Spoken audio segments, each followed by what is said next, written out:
वैदिक उपचार में जब हम लोग अपने आध्यात्मिक चरित्र को ग्रहण करते हैं, आध्यात्मिक चरित्र का मतलब हम क्या सोचते हैं, हमारा रहन सहन कैसा है, हम किस जीवन धारा को जी रहे हैं और किन परिस्थितियों में हम किन मनोस्थिति का उपयोग कर रहे हैं। बड़ी चीज यही है कि हमारे जीवन में विभिन्न परिस्थिति का मतलब है दूसरे की स्थिति, जो अलग से कभी कभी किसी भी प्रकार से उत्पन्न हो जाती है। कभी वो हमारे लिए अच्छी होती है, कभी हमारी विरोधी भी होती है, इसीलिए उसको परिस्थिति कहते हैं। बहुत अच्छा किसी ने लिखा है कि life is like a radio not tape recorder. हमारा लाइफ जो है वो रेडियो की तरह है, जिसमें कुछ अपने मन का भी आता है, कुछ दूसरे का मन का भी आता है। तो हम अपने मन का भी सुनते हैं और दूसरे का मन का भी सुनते हैं, है ना। और टेप रिकॉर्डर क्या है, हम जो अपना सुनना चाहते हैं वही लगाते हैं, वही सुनते हैं, हमको दूसरे से मतलब नहीं होता। तो इसीलिए हमारी लाइफ जो है वो टेप रिकॉर्डर नहीं है, जैसा हम चाहते हैं वैसा ही सब जगह हो। हमें दूसरे की स्थिति के साथ भी चलना होता है और उस स्थिति में, दूसरे की स्थिति में हम कैसे अपने को अनुरूप डालें।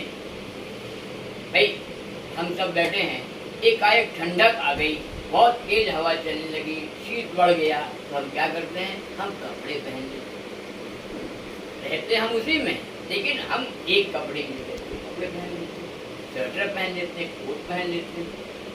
फिर हम देखते हैं एकाएक मान लीजिए गर्मी आ गई, तो हम जो पहने हैं उसको भी हल्का कर लेते हैं, क्योंकि हमें परिस्थिति के साथ चलना होता है। वर्षा हो गई तो हम निश्चित अपने ऊपर कुछ ऐसा डाल लेते हैं कि हाँ पानी चारों ओर बरस रहा है, लेकिन हम उसमें अपने आप को सुरक्षित रखे हुए। किसी ने बड़ा अच्छा कहा है जैसे कि छाता वास्तव में बरसात रोकता नहीं है, लेकिन पानी में चलने का हौसला प्रदान करता है।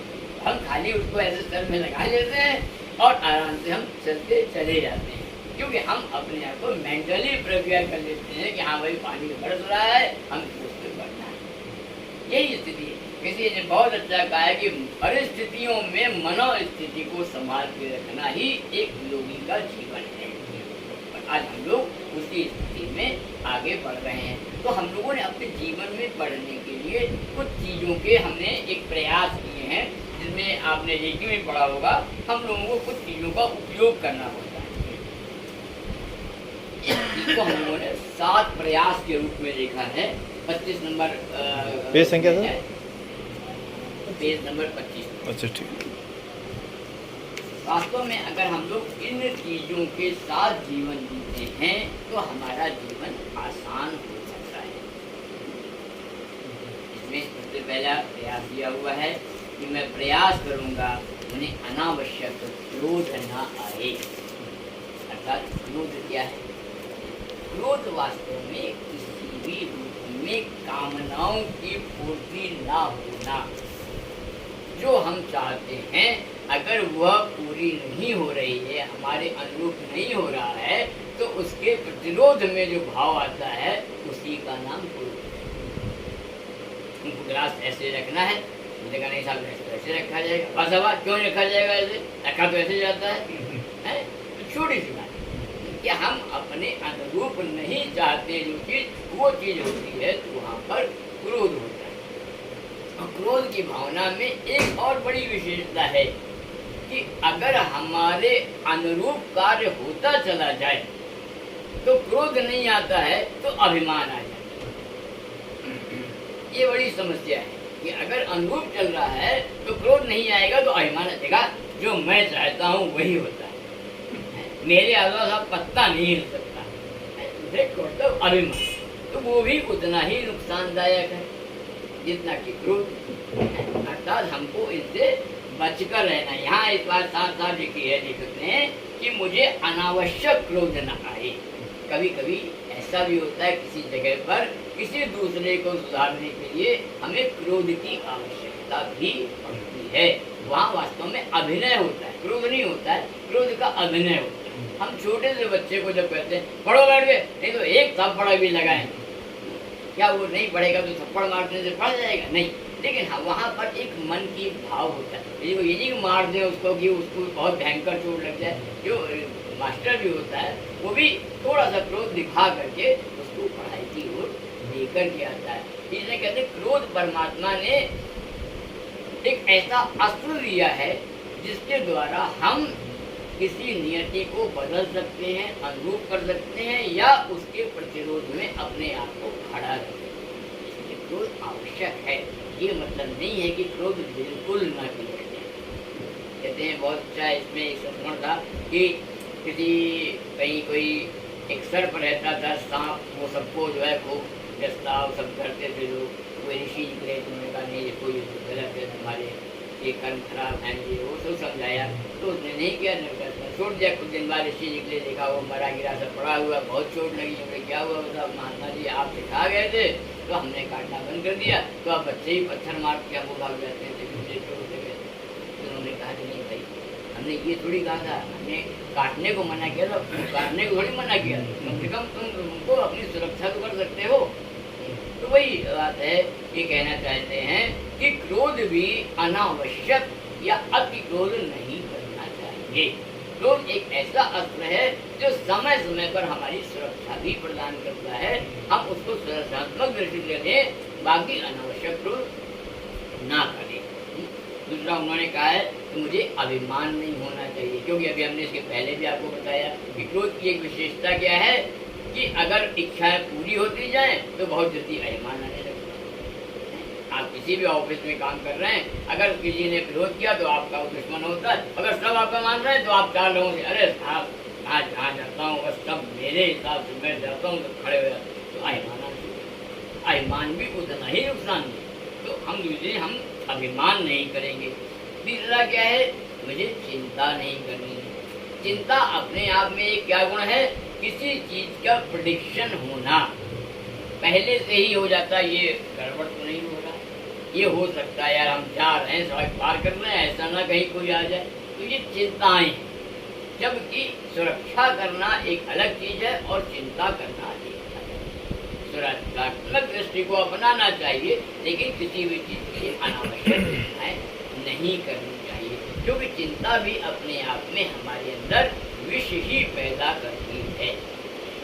जो भी हमारे नकारात्मक विचार हैं, चाहे वो क्रोध से आए, चाहे अभिमान से आए और चाहे चिंता से आए, हमारे अंदर नकारात्मक विचार विष ही पैदा करते हैं, जो कहीं ना कहीं जाकर के बाद में रोग का कारण बने। तो एक अच्छे चिकित्सक को, एक वैदिक उपचारक को यह बात ध्यान में रखना चाहिए कि उसे किसी भी प्रकार की चिंताओं से दूर रहना होगा, वर्तमान में जीना होगा, न भविष्य की चिंता, न पूर्व में क्या हो गया, उससे क्या होगा, उससे कोई चिंता नहीं, उस पर कोई डिस्कशन नहीं।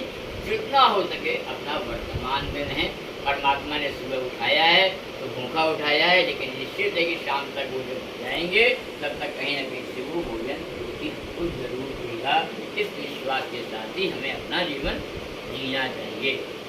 इसके अलावा वो क्या कहते हैं कि शुभ चिंतकों के प्रति धन्यवाद का प्रस्ताव प्रेषित करूं, क्योंकि हमारे लिए शुभ समर्पित करते हैं। हम जो भी लोग हमारे लिए उपयोगी हैं, जो भी लोग हमारे लिए अच्छाई प्रदान करने वाले हैं, छोटे हैं तो शुभकामनाएं दे रहे हैं, बड़े हैं तो आशीर्वाद दे रहे हैं, किसी भी रूप में जो हमारे लिए सकारात्मक हैं, हम उनका एहसान या उनके प्रति सद्भावना हमेशा रखें।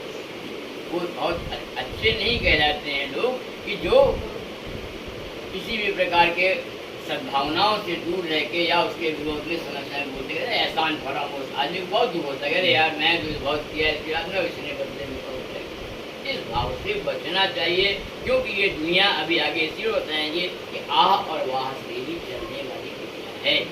अगर हमको अपने आप को चलाना है तो हमको आह और वाह में बराबर स्थान बना के रखना होगा। और उसमें आगे कहते हैं कि हम प्रयास करेंगे अशुभ चिंतकों और वैरियों के प्रति शुभकामनाएं प्रेषित करूं, क्योंकि वो हमारे पापों का परिष्कार भी करते हैं। ये भी ध्यान रखना है कि अगर कोई हमारे लिए बुरा कर रहा है, इसका मतलब ये नहीं कि उससे अपनी सुरक्षा ना करें, लेकिन ये निश्चित जानिए कि वो कहीं ना कहीं वो आपके पापों को परिष्कृत भी करता है।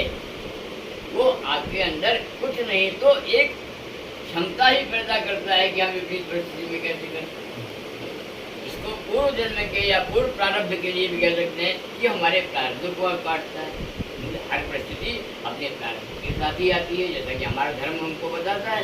तो वो जो विशेष करके जो हमारे अशुभ चिंतक होते हैं वो कहीं ना कहीं हमको हमारे प्रारब्ध में हमको निजात दिलाते हैं, और इसके अलावा हमको प्रतिरोधक क्षमता भी हमारे अंदर बढ़ाते हैं। तो उसमें कह दिया उन्होंने, अशुभ चिंतक और वैरियों के प्रति शुभकामनाएं प्रेषित करूं, क्योंकि वो पापों का परिष्कार करते हैं। और एक छठा इसमें एक विशेष है, जिसको मैं यही कहता हूँ कि जो भी वैदिक उपचारक हैं उनको विशेष ध्यान रखना चाहिए कि मैं एक प्राकृतिक अभिनेता हूँ।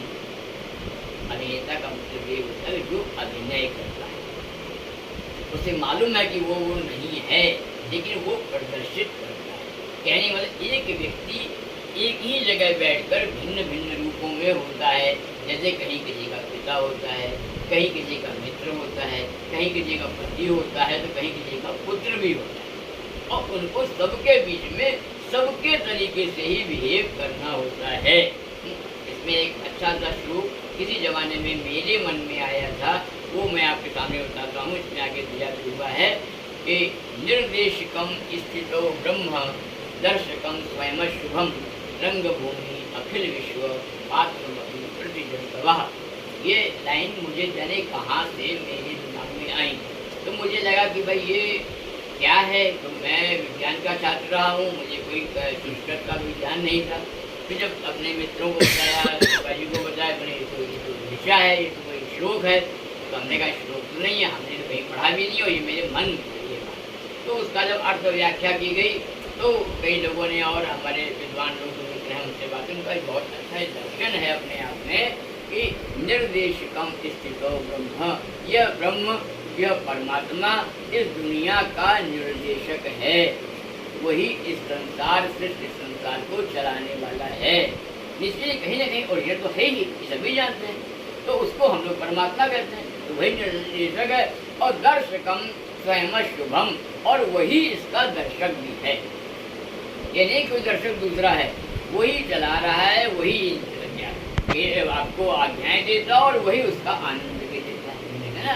ये परमात्मा का प्रारंभ ही, जो सृष्टि का प्रारंभ ही परमात्मा के एको हम भविष्यामी से हुआ है। जब उसको लगा कि एक से हम अनेक हों, वही सृष्टि का प्रारंभ। इस ज्ञान को प्राप्त करने का अर्थ यही है कि हम ये मान के चलें। अगला उसमें कहता है निर्देशकम स्थितो ब्रह्म दर्शकम स्वयं शुभम रंग भूमि अखिल विश्व। ये पूरा संसार ही एक नाट्य मंच है।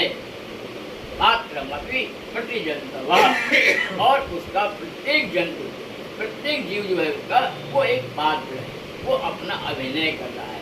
परमात्मा ने अगर हमको एक राजा बनाया है तो हमको एक अच्छे राजा बन के काम करना चाहिए। अगर परमात्मा ने हमको एक अच्छा दरबान बनाया है तो हमको एक अच्छा दरबान भी बन के करना चाहिए।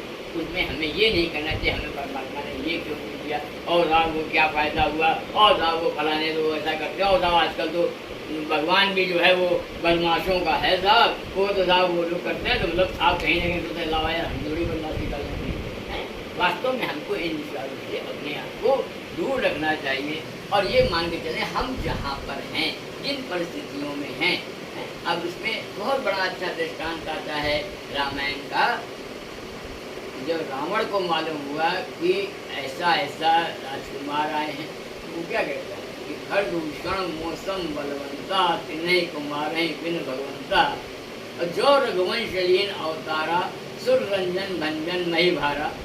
अगर भगवान ने अवतार लिया है तो मैं जाए बैर हट करी हूँ, तो मैं हट पूर्वक उनसे बैर करूँगा। क्योंकि उसको मालूम था कि जिस प्रवृत्ति के साथ वो जी रहा है, जिस तामस देह के साथ वो जी रहा है, वहाँ बैठ के राम राम नरके नहीं हो सकता है। तो परमात्मा ने उसको अगर वो स्थान दिया है तो उसको वो ही कार्य करना होगा।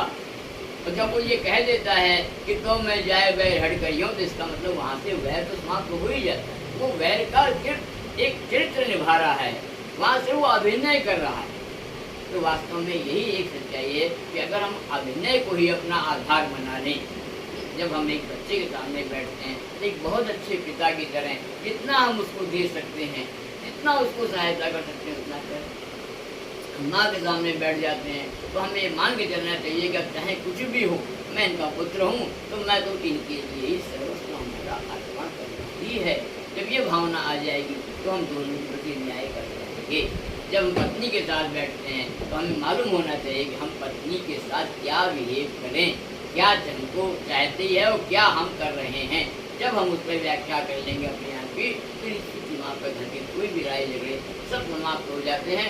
ये मान के चलिए कि हम अभिनय कर रहे हैं, ये ध्यान में रखना ही होगा। राणा प्रताप का अगर आपको दिया गया है रोल करने को तो आपको तलवार चलानी पड़ेगी, लेकिन तलवार से ये नहीं किसी के मार ही नहीं, अब अभिनय कर रहे हैं। ये अभिनय अभिनेता को पता होता है कि वो मात्र अभिनय करने के लिए ही आया है। अभिनय का सिद्धांत इसीलिए सर्वोपरि है। कहते हैं ना कि मान लो कि अगर कोई अभिनेता मंच पर जाए और कहे कि ना मेरा तो डायरेक्टर बहुत अच्छा है, बहुत बढ़िया तनख्वाह देता है और बहुत पैसा दे, तो जब लौट जाए कि अगर तुम्हें ठीक करने के लिए भेजा, तुम्हें लड़ाई करने के लिए, तुम्हें प्यार करने के लिए, तुम्हें जो भी करने के लिए, चोरी करने के लिए हमने भेजा, तुम वहाँ ये भी भगवान हमारा बड़ा अच्छा है और वो बड़ा बढ़िया करता है। कहने मतलब हम बजाय जितना ध्यान उस पर करते हैं उससे अच्छा हम अपने सामाजिक कर्तव्यों का पालन करें और उस अभिनय को करते जाएंगे तो निश्चित ही हम अपने आप में सक्सेस व्यक्ति कहेंगे, सफल व्यक्ति कहेंगे। जो हम जीवन जी रहे हैं वह हम करेंगे। और अंतिम इसमें जो दिया है वही दो दिए हैं कि मैं प्राकृतिक अभिनेता हूँ, जहाँ भी हूँ, जैसा भी हूँ, अपना पात्र अभिनीत करने का प्रयास करूँगा। तो भी जहाँ पे आपको मित्र बनना है वहाँ मित्र है, और जहाँ आपको शत्रु बनना है वहाँ शत्रु भी। आप डांट भी रहे हैं, बुरा भी कह रहे हैं, लेकिन मन में उसके प्रति आपके मन में कोई भाव नहीं है। हाँ, मैं अभिनेता हूँ, मैं अपना पात्र निष्ठापूर्वक अभिनीत करते हुए सबके प्रति कृतज्ञता का भाव रखूँगा। थैंक्सफुल, ये चीज़ एक बहुत बड़ी जीवन में अपनाने की है कि हर चीज़ के लिए हमको थैंक्सफुल होना चाहिए। है किसी ने अगर हमको पेन भी दिया तो हाँ जा बहुत बहुत धन्यवाद, अच्छा बात। तो ये मन में एक भाव होना ही चाहिए। कभी कभी बहुत लोग इसके बड़े विचलित रहते हैं, जैसे कभी हो अरे आप तो बिल्कुल एकदम बिल्कुल लगते ही नहीं कि आप गुस्सा करें। करे भाई हमने क्या करें, ही आ रहा करें, इसमें आप क्या कष्ट है, आपको कोई कष्ट हो चाहिए। अरे नहीं कष्ट नहीं है, यही कष्ट है यही कष्ट है, हमें कष्ट ही नहीं होना। तो कहने का मतलब एक कोशिश ये है कि अगर हम अपने जीवन में अभिनय का दृष्टि से अपने आप को एडजस्टमेंट करें, योग के अनुसार इसको हम कहेंगे जल तत्व की विवेचना। हमको अपने आप को जल तत्व के रूप में ही मानना चाहिए। जल लोटे में रखो तो ये सब बन जाता है, थाली में रखो ये सब बन जाता है। In that called the adjustment. हम जहाँ भी रहें, जिस परिस्थिति में रहें, अगर हमको एडजस्टमेंट आएगा तो हमारा जीवन निश्चित ही एक सफल जीवन। ये 7 प्रयासों की विवेचना की है। और अब हम लोग एनाटॉमी पे आते हैं। हमारा शरीर जो